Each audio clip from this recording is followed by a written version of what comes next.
14 जुलाई 2023 भारतीय इतिहास में यह दिन सुनहरे अक्षरों में लिखा जाएगा, क्योंकि इसी दिन आंध्र प्रदेश के आइलैंड श्रीहरिकोटा में स्थित सतीश धवन स्पेस सेंटर से चंद्रयान 3 लॉन्च किया गया। हम इस वीडियो में चंद्रयान 3 से जुड़े कुछ अहम तथ्यों पर बात करेंगे।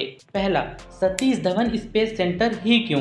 चंद्रयान 3 को लॉन्च करने के लिए सतीश धवन स्पेस सेंटर का उपयोग किया गया, जो आंध्र प्रदेश के आइलैंड श्रीहरिकोटा पर स्थित है, जिसका नाम 25 सितंबर 1920 को श्रीनगर में जन्मे भारतीय एरोस्पेस इंजीनियर और इसरो के पूर्व अध्यक्ष सतीश धवन जी के नाम पर रखा गया। भारत को चाहे कोई स्पेस मिशन करना हो, चाहे कोई सैटेलाइट भेजनी हो, लगभग सब कुछ इसी स्पेस सेंटर से भेजा जाता है। उसके कुछ मेन रीजंस हैं।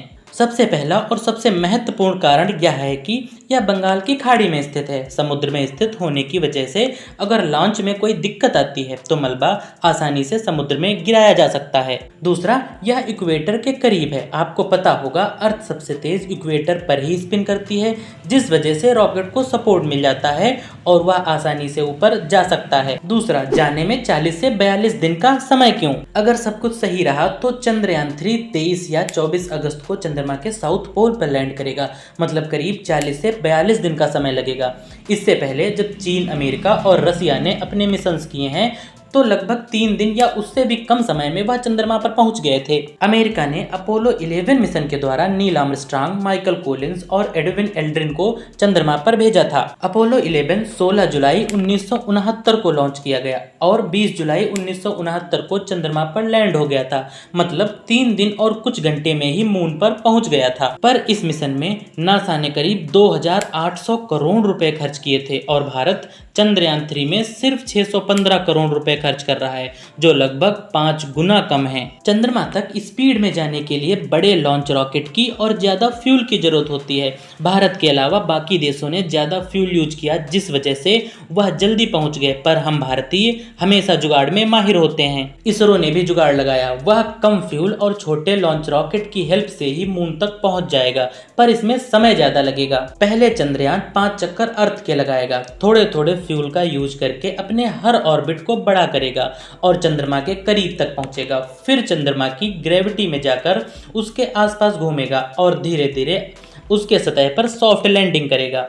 मतलब साफ है कि इसरो दूसरे देशों की अपेक्षा में काफी कम पैसे का उपयोग कर रहा है, जिस वजह से समय ज्यादा लग रहा है, पर हमें किसी बात की जल्दी है भी नहीं। तीसरा, क्यों इम्पोर्टेंट है चंद्रयान 3?